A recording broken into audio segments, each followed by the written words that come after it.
ராயகிரி பக்கம் போயிருக்கும்போது இப்படி தான் ஆட்டம் ஆடிக்கிட்டு இருக்கோம். ஒரு 3-4 மணி இருக்கும்.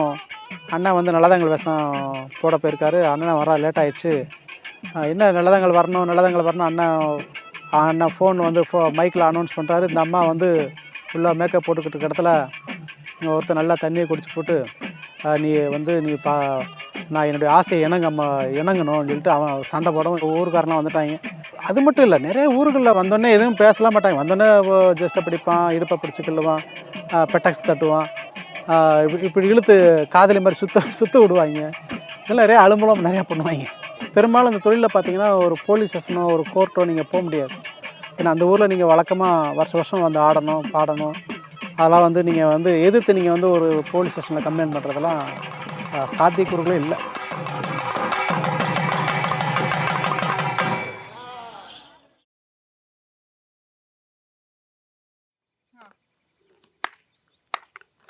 தன்ன நன்ன நானே நன்னே தானே நன்னே நானே நன்னே தன்ன நன்ன நானே நன்னே தானே நன்னே நானே நன்னே தன்னானே நன்னே நன்னே தன்னானே.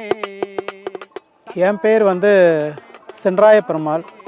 ஊர் வந்து பார்த்திங்கன்னா மதுரை மாவட்டம் பேரையூர் தாலுகால சேடவெட்டி யூனியன் பக்கத்தில் எலுமலை பக்கத்தில் சூலப்புரம் ஒரு சின்ன ஊர். எங்கள் ஊர் பார்த்திங்கன்னா ரொம்ப இயற்கையிலே ரொம்ப அழகான ஊர். 4 பக்கம் பார்த்து நல்லா மலைகளாக சூழ்ந்துருக்கும். நான் ஒரு ஆட்ட கலைஞனுங்க. எங்கள் ஆட்டம் பார்த்திங்கன்னா ராஜாராணி ஆட்டம் சொல்லுவாங்க. ராஜாராணி ஆட்டத்தில் நான் பெண் வேஷம் கட்டி ஆடுவேன். அதில் ஒரு 18 வருஷமாக ஆடினேன். நான் ஒரு அருந்ததி சமூகம் சேர்ந்தவன். என்ன சொல்கிறது, இப்போ வந்து பார்த்திங்கன்னா பெரும்பாலும் வந்து தலித்துகள் தெரு, எஸ்சி தெரு வந்து பார்த்திங்கன்னா ஒரு ஊருக்கு ஓரத்தில் தான் வச்சுருப்பாங்க. ஓரத்தில் மீன்ஸ் என்னென்னா ஊருக்கு அவுட்டர்லேயே தான் இருக்கும். அப்போது நாங்களாம் வந்து ஊருக்குள்ளே போகணும் அப்படின்னா எங்கள் தாத்தாலாம் என்ன பண்ணுவாங்கன்னா இடுப்பில் துண்டை கட்டி தப்பி தான் போவாங்க. சாமி சொல்லுங்கள் சாமி அப்படி தான் சொல்லுவேன். ஐயா சொல்லுங்கய்யா அப்படி சொல்லி தான் அப்படி கூனி குறி தான் போவாங்களாம்.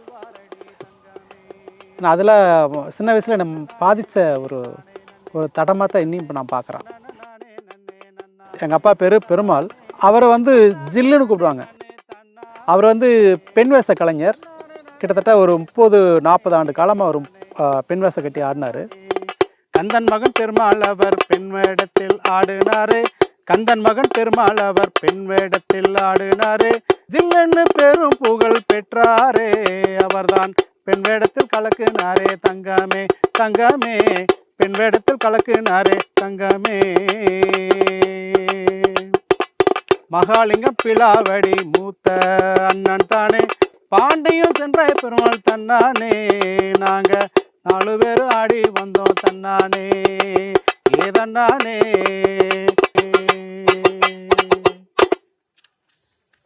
ரெண்டு அண்ணன், ஒரு தம்பி, நான், மொத்தம் 4 பேர். 4 பேருமே இந்த கிராமிய கலையை தான் பண்ணிக்கிட்டு இருக்கோம். இந்த ராஜாராணி ஆட்டத்தில்ங்கிறவங்க வந்து ராஜா ராணி கூத்து காட்டுறது பப்புன்னு கோமாளின்னு சொல்லுவாங்க.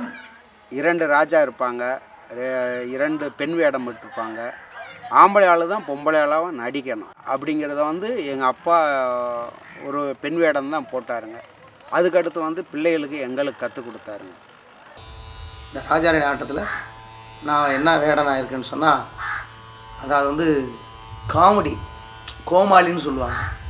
அப்போ நான் அந்த நாட்டுப்புற கலையில் நான் வந்து ஈடுபடும்போது எனக்கு கிட்டத்தட்ட ஒரு 9 வயசு இருக்கும்.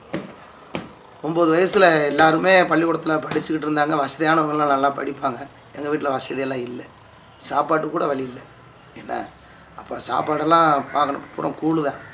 கூழுக்கு கிடைக்காது, அவ்வளோ வறுமை.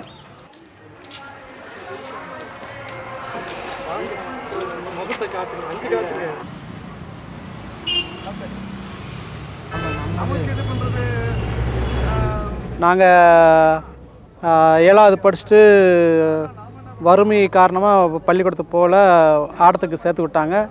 இங்கே டெய்லியும் வந்து அப்பா சொல்லி கொடுக்குறாரு. எங்கள் ஊர் கிழக்க அந்த தோட்டத்தில் நைட்டில் டெய்லி வந்து ஒரு 8-9 மணி 10 மணிக்கு மேலே ஒத்திகை பார்ப்பாங்க. ஒத்திகை மீன்ஸ் என்ன, ரிகல்ஸ் அந்த ட்ரைனிங் கொடுப்பாங்க.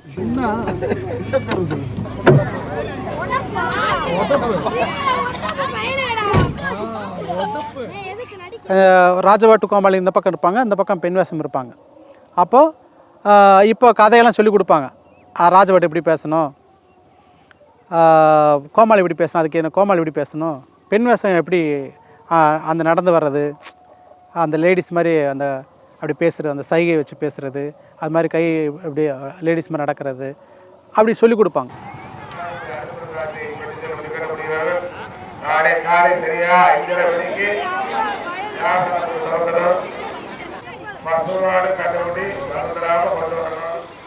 வெளியில் வந்து நம்ம புரோகிரத்தில் ஒரு நம்மள சபைக்குள்ளே கிரவுண்டில் இறங்கியாச்சுன்னா கோமாளி என்ன பண்ணணுமோ அதை தான் பண்ணணும். அண்ணன் பாட்டு படிக்கணும் 2 பேர் அண்ணன் தம்பி 2 பேர் சிரிப்பை பொம்பளை வாசம் போட்டு ஆடுவாங்க. அப்போ நாங்கள் உள்ளே வந்து நான் கலகலப்பாக ஆடிக்கிட்டு தான் இருக்கணும், சிரிக்க வைக்கணும், மகிழ்ச்சி படுத்தணும். இது என்னுடைய வேலை, இதுதான் எங்களுடைய வேலை.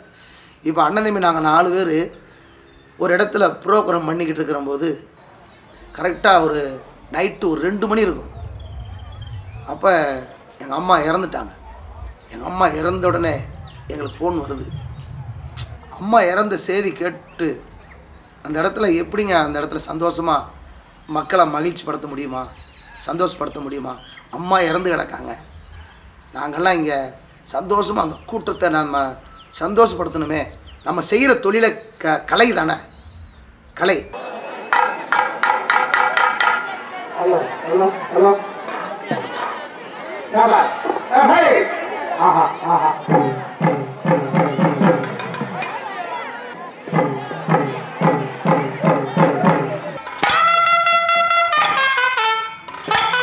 ஹலோ ஹலோ ஹலோ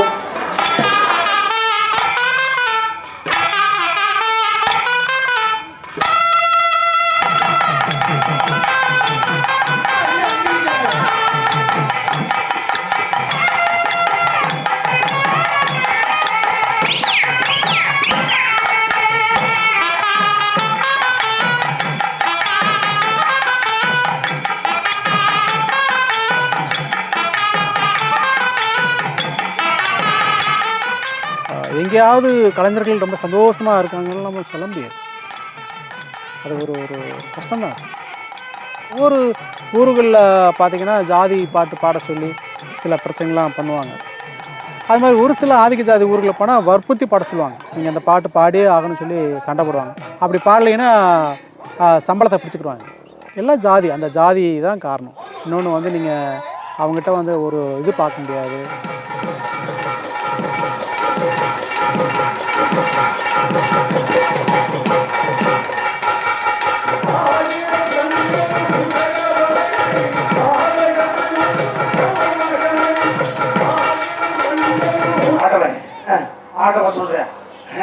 ஆண்டவன் சொல்றியா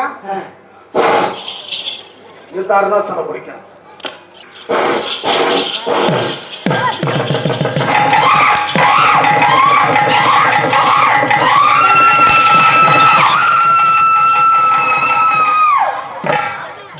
இந்த மாதிரி கிராமிய கலை பண்ணுறது அப்படிங்கிறது வந்து ஒரு தாழ்த்தப்பட்ட சாதியை தான் பண்ணுவாங்க அப்படின்னு சொல்லி ஒரு தண்ணி கொடுக்கறதுக்கோ எடுக்கிறதுக்கோ கொடுக்க மாட்டாங்க, செய்ய மாட்டாங்க, கையில் தான் வாங்கி குடிக்கணும்.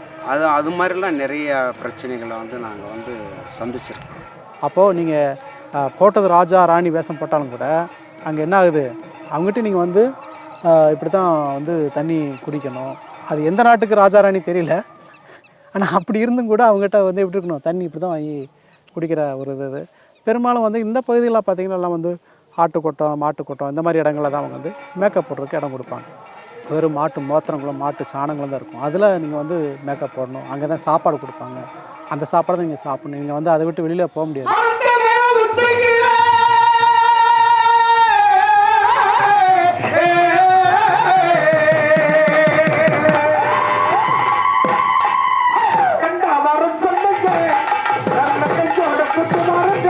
ஊரில் திருவிழா காலங்களில் போய் ஆடுறதுக்கு போனோம்னா பார்க்குறவங்களுக்கு இவங்க லேடிஸு தான். ஒரு பெண் வேஷம் கட்டியாச்சுன்னா பெண்ணாக தான் அப்படி அழகாக லட்சணமாக மேக்கப் பண்ணுவோம்.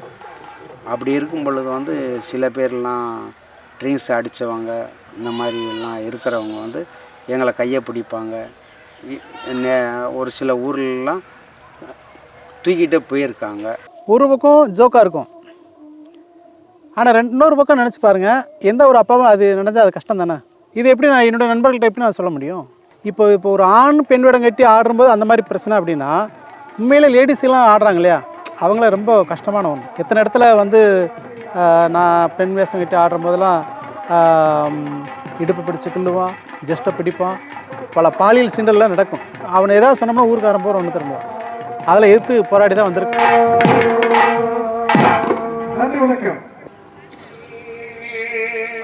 பணம் பந்தியிலே உணவு குப்பையிலே இதை பார்த்து அறிந்து நடக்காத மனிதரிலே இழைக்கும் மனிதரிலே பணம் பந்தியிலே உணவு குப்பையிலே.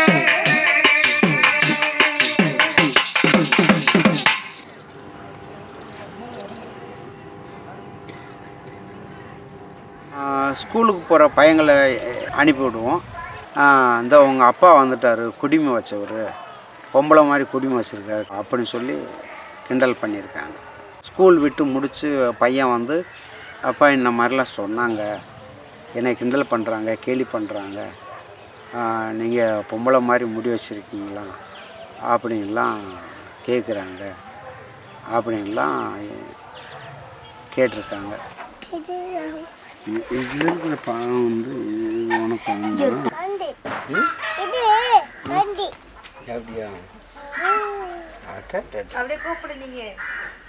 அப்படியா? கௌசி, என்ன கௌசி? இப்போ அந்த ஒரு இடத்துக்கு போகிறோம், ஒரு ஃபங்க்ஷன் பேசுகிறோம்னா 30,000 35,000 பேசுகிறோம். அது 35,000 40,000 அப்படின்னு பெருசாக தெரியும். அதை வாங்கினதுக்கப்புறம் தான் அதை வாங்கி இங்கேருந்து போன வண்டி வாடகை, பெட்ரோல் போடுறோம், டிரைவருக்கு சம்பளம் இருக்குது, அதில் நாங்கள் தரோம். அது போக நாங்கள் ஒரு 7-8 பேர் இருக்கோம். இந்த எல்லாத்துக்குமே சம்பளத்தை பகுந்தாச்சுன்னா எவ்வளோ? ஒரு ஆள் இன்னும் 3,000 ரூபா. அது எங்களுக்கு வந்து சீசனில் எவ்வளோ கிடைக்கும்? மாதத்தில் ஒரு 10 ப்ரோக்ராம் தான் கிடைக்கும்.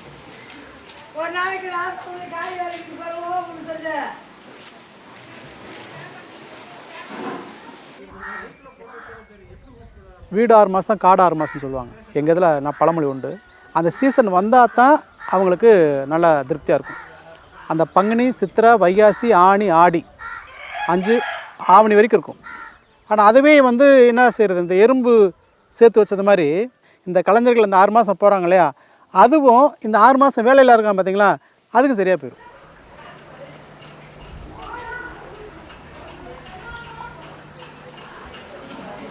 மற்றபடி வந்து இந்த 6 மாதம் வேலை இல்லாத பொழுது ஏதாவது டெத்தான வீட்டில் அப்போ தான் நம்மளுக்கு ஒரு வேலை இருக்கும். அதில் வந்து வருமானம் வந்து கம்மி தான். நம்ம ராஜராணி ஆட்டமோ நன்மை பெற்று விளங்கிடவே அங்குள்ள உள்ளங்களை வணங்கிட வேண்டும், இங்கு அமர்ந்திருக்க நோயோடு வணங்கிட வேண்டும். வேலை இல்லாத டயத்தில் எங்கேயாவது போய் கடைகளுக்கு கேட்போம். மற்றபடி வந்து விவசாயங்கிறது வந்து நம்மளுக்கு தெரியாது. இந்த வேலை உனக்கு தெரியாது, உனக்கு ஆட்டம் மாட்டுறது தான் தெரியும் அப்படின்னு அவங்க சொல்லி கிண்டல் பண்ணி விட்டுருவாங்க, கூப்பிட மாட்டாங்க.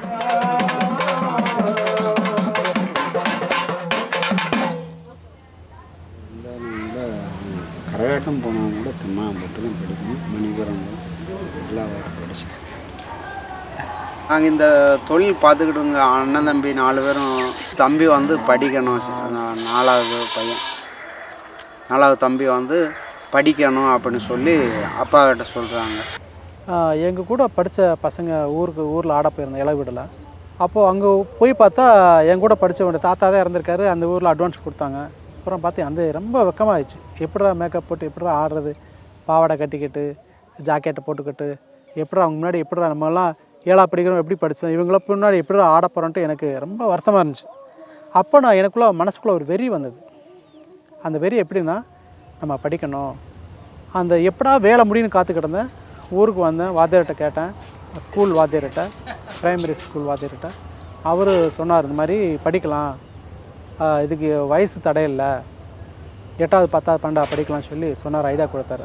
4வது தம்பி வந்து படிக்கணும் அப்படின்னு சொல்லி அப்பா கிட்ட சொல்கிறாங்க, நான் படிச்சுக்கிட்டே இந்த வேலை பார்க்க போகிறேன் அப்படின்னு. இதுக்கு வந்து நிறையா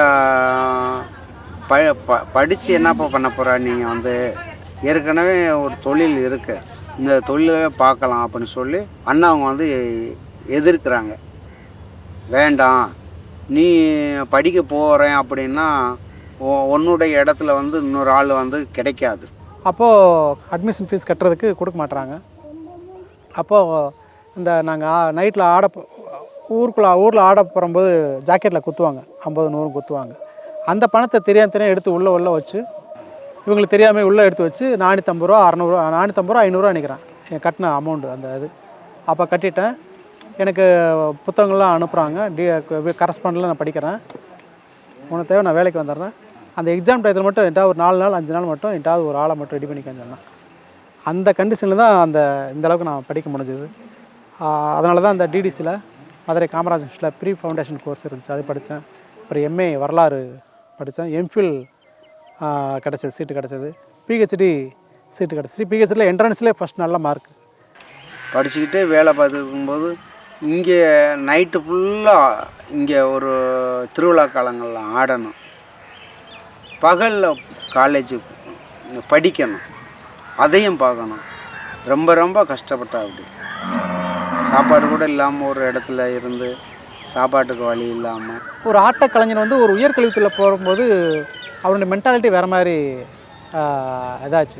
மென்டாலிட்டி என்ன மீன்ஸ் என்னென்னா, அங்கே இருக்க ஸ்டூடெண்ட்ஸ்லாம் நம்மளை வித்தியாசமாக பார்க்க ஆரம்பித்தாங்க. ஏன்னா நமக்கு தலையில் கொண்டை போட்டுக்கிட்டு காலைல நைட்டில் ஆடிட்டு அந்த ஜிகனாலம் லைட்டாக மின்னும், லைட்டாக உதரில் வந்து லிப்ஸ்டிக் மாதிரி சிவப்பு கலரில் இருக்கும். அந்த பார்க்குறவங்களுக்குலாம் ஒரு இதாக இருக்கும். அது வந்து ஸ்டூடெண்ட்ஸுக்கு வந்து நம்ம கொஞ்சம் ஒரு மாதிரியாக தான் பார்த்தாங்க. காலேஜ் படிப்பார், படித்து முடிச்சுட்டு கரெக்டாக 4 மணிக்கெல்லாம் கிளாஸ் முடிஞ்சிடும். முடிச்சுட்டு மறுபடியும் அங்கேருந்து நைட்டு ப்ரோக்கிறதுக்கு அங்கே வந்துடுவார். இந்த கலையை பற்றி தான், நாட்டுப்புற கலையை பற்றி தான் என் தம்பியும் படிச்சிருக்காரு, சென்றாய பெருமாள். அவரும் இந்த மாதிரி படித்து தான் இன்றைக்கி ப்ரொஃபஸராக இருக்கார், ஆசிரியராக இருக்கார். ஊரு ஆடிக்கிட்டு படிச்சுக்கிட்டு பட்டம் வாங்கி, ஊரு ஆடிக்கிட்டு படிச்சுக்கிட்டு பட்டம் வாங்கி, பேராசிரியர் ஆனே தானே தங்கமே, முயற்சிகள் வீணாகவில்லை தங்கமே தங்கமே, முயற்சிகள் வீணாகவில்லை தங்கமே.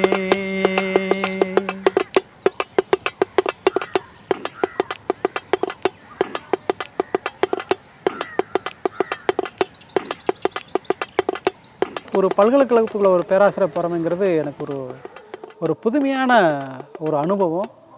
உண்மையில் அன்னைக்கு நான் கண்ணீர் விட்டு அழுதேன். வீட்டில் ஃபஸ்ட் டே வரும்போது நான் என்னோடய குலசாமி கும்பிட்டு நான் கண்ணீர் விட்டு வர்றேன். ஏன்னா வந்து இது ஒரு புது உலகம் இல்லையா, அந்த ஒரு பல்கலைக்கழக பேராசிரியருங்க ஒரு புது உலகம்.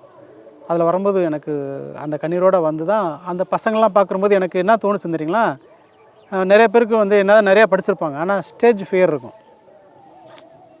மக்களை பார்த்தோன்னே ஒரு பயம் இருக்கும், ஆடியன்ஸ் பார்த்தோன்னே. எனக்கு அந்த பயம் கிடையாது. ஏன்னா நம்ம முழுக்க அந்த ஃபீல்டுக்குள்ளேயே இருந்தவன். அந்த பசங்களை பார்க்குற போது எனக்கு ஒரு ஆடியன்ஸாக தெரிஞ்சு. அப்போ என் காதில் என் கண்ணில் அந்த மேலே சத்தமும் அந்த சலங்கை ஒளியும் கேட்ட ஒளி போய் அந்த மாணவர்களை பார்க்கும்போது அந்த சிரிப்பு சத்தங்கள், அதை எப்படி நான் ஒரு கலைஞனாக அந்த ஆடியன்ஸை பார்க்குறேனோ அதே ஃபீலிங் தான் அந்த மாணவனுக்கு நான் பார்த்தேன். இப்படி சக்கிலி பையனுக்கெலாம் படித்து ஆட்டம் ஆடிக்கிட்டு இருந்தான், படிச்சுட்டு வேலை எப்படி கிடச்சி அப்படிங்கலாம் நிறைய பேர் பேசினாங்க. அதெல்லாம் சொல்லுவாங்க, ஊருக்கு வந்தால் சொல்லுவாங்க. அப்புறம் நான் என்ன பண்ணேன், ஒரு பேராசிரியர் ஆகிட்டு நம்ம இந்த பசங்களுக்கு எதாவது செய்யணுமே, இந்த ஊருக்கு, இந்த சமூகத்துக்கு, இந்த மண்ணுக்கு நம்ம எதாவது செய்யணுமே அப்படிங்கிறதுக்காக. அது அங்கே அப்போல்லாம் பார்த்தீங்கன்னா நம்ம எங்கள் தெருவில் வந்து அவங்கெல்லாம் வெளியே ஆட்கள், அதாவது ஆதிக்க ஜாதி இருக்கக்கூடிய குளியல் தொட்டியில் போய் குளிக்க முடியாது. அப்படி இருக்க சூழ்நிலையில் வந்து இதெல்லாம் மனசில் வச்சுக்கிட்டு நான் படிக்கிற காலத்திலே பிடிஎஃப் படிக்கிறம்போது அடிக்கடி மைசூர்லேருந்து சென்னைக்கு வருவேன். சென்னைக்கு வரும்போது தலைமைச் செயலகத்தில் வந்துட்டு ஒரு மனு கொடுத்துட்டு போவேன். அந்த அடிப்படையில் ஒரு 55 லட்ச ரூபா ப்ராஜெக்ட்டு குளியல் தொட்டி, சுடுகாடு, ஃபேவர் பிளாக்கு சின்ன சின்ன டெக்கு அந்த பாலம் சின்ன சின்ன குறு குறு பாலங்கள் வந்து கட்டி விட்டாங்க. 8 வருஷம் ஆகி பச்சு எத்தனையோ சாதிச்சாச்சு 8 வருஷம் ஆகி போச்சு எத்தனையோ சாதிச்சாச்சு திடீர்னு நீக்கி விட்டா தங்கமே விளைய விட்டு திடீர்னு நீக்கி விட்டா தங்கமே வாழ்க்கை சின்ன பின்ன ஆகி போச்சு தங்கமே என் வாழ்க்கை சின்ன பின்ன ஆகி போச்சு தங்கமே.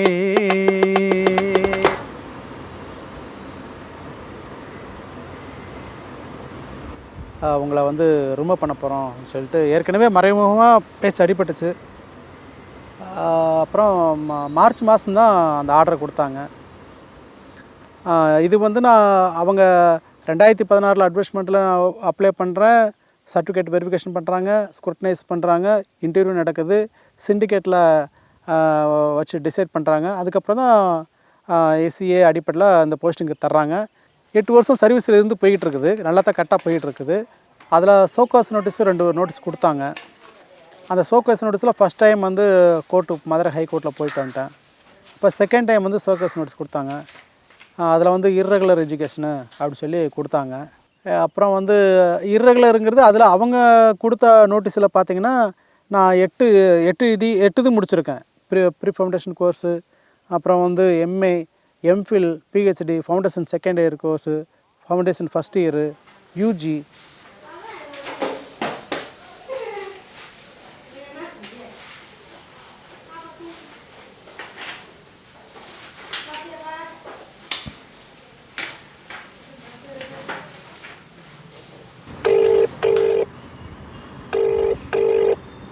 வணக்கம் மேடம்.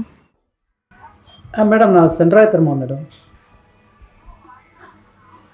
மேடம் நல்லா இருக்கலாம் மேடம். அது proper channel madam. Certificate verification பண்ணி ஸ்க்ரூட்டனைஸு அப்புறம் இன்டர்வியூ 3 ஸ்டேஜ் தாண்டின போகுது. பார்க்க முடியாது மேடம், பார்க்க முடியாது. அந்த ஆமாம் நான் வேணா அந்த ஜட்ஜ்மெண்ட் காப்பி அனுப்பிக்கிறேன் மேடம். அப்புறம் மற்ற அந்த யூனிவர்சிட்டி இந்தியா மதுரை. சரி மேடம், இங்கே போய் யாரை பார்க்கணும்?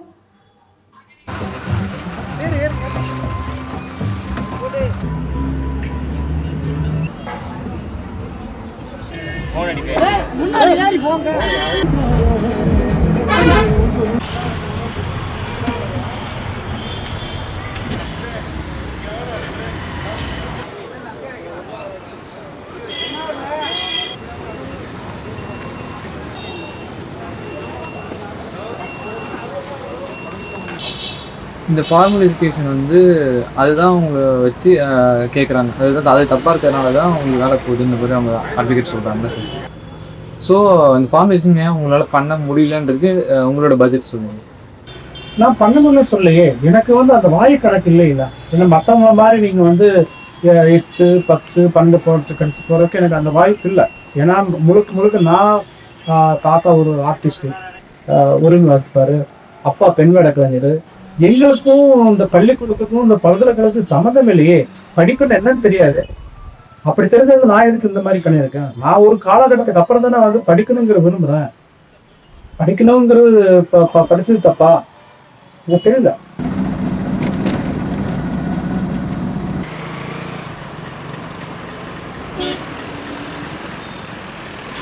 மார்ச் மாதத்துலேருந்து கிட்டத்தட்ட அடுத்த மார்ச் வந்தால் 1 வருஷம் ஆச்சு. 1 வருஷம் எனக்கு சம்பளம் கிடையாது. அப்படி சொல்லி தான் சமாளிச்சுக்கிட்டு இருக்கேன். நான் வெளியில் கூட அதிகமாக வர முடியல, வீட்டை விட்டு வெளியே வர முடியல. ஒரு மனசு நொந்து போய் ஒரு உளவியல் ரீதியாக, ஒரு பொருளாதார ரீதியில் மென்டலி ரொம்ப அடி வாங்கி, ரொம்ப வாங்கி, ரொம்ப ரொம்ப ரொம்ப ரொம்ப சொல்ல முடியாத அளவுக்கு ரொம்ப வேதனையாக உட்காந்துருக்கேன்.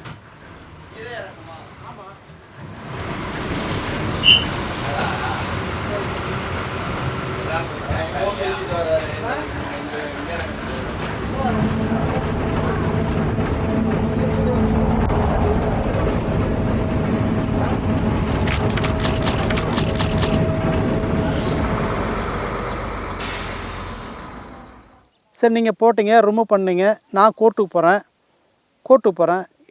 கோர்ட்டுக்கு போயிட்டு எனக்கு ஜட்ஜ்மெண்ட் ஃபேவராக வந்துருச்சு. ஜூன் மாதம் வந்துருச்சு. நான் அதை வச்சுட்டு ஜாயினிங் லெட்டர் உள்ளே கொடுக்குறேன். வித்தின் 1 ஹவரில் வந்து university case decided go to அப்பீல்னு கொடுக்குறீங்க. இதில் எந்த அடிப்படை நியாயம் அது? எப்படி திடீர்னு வந்து university case decided go to அப்பீல்னு கொடுக்குறீங்க? அப்போ மேல்முறையீடு போகிறதுக்கு எனக்கு என்கிட்ட சத்து இருக்குதா? பொருளாதாரம் இருக்குங்களா? என்கிட்ட காசு இருக்குங்களா? அதெல்லாம் அப்படியே போயிட்டுருக்குது. என் அக்கா தான் வந்து காலையில் தோட்டத்து வேலைக்கு போவாங்க. அதில் வரக்கூடிய அந்த 120 ரூபா 150 ரூபா வரும். அதை வச்சு தான் வந்து ஏதோ ஓடிக்கிட்டு இருக்கு.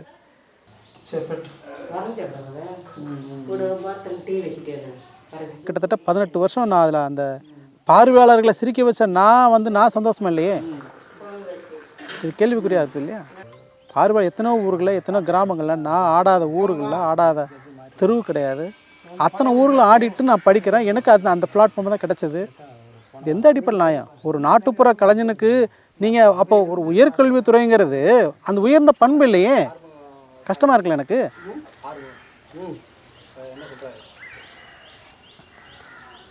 அப்போ இந்த சூழ்நிலையில் தான் வந்து முந்தானத்து கூட ஒரு செட்லேருந்து ஒரு டீம் வந்து ஒரு ஃபோன் பண்ணி அண்ணா நீங்கள் ஆட வரீங்களான்னு கேட்டார். அப்போ நான் இதெல்லாம் நினச்சி பார்த்தேன். எனக்கு இன்றைக்கி சாப்பாடுக்கு தேவைப்படுதா? என்னுடைய வகுத்துக்கு சாப்பாடு தேவைப்படுது. எனக்குன்னு குடும்பம் இருக்குது, எனக்குன்னு குழந்தை இருக்குது.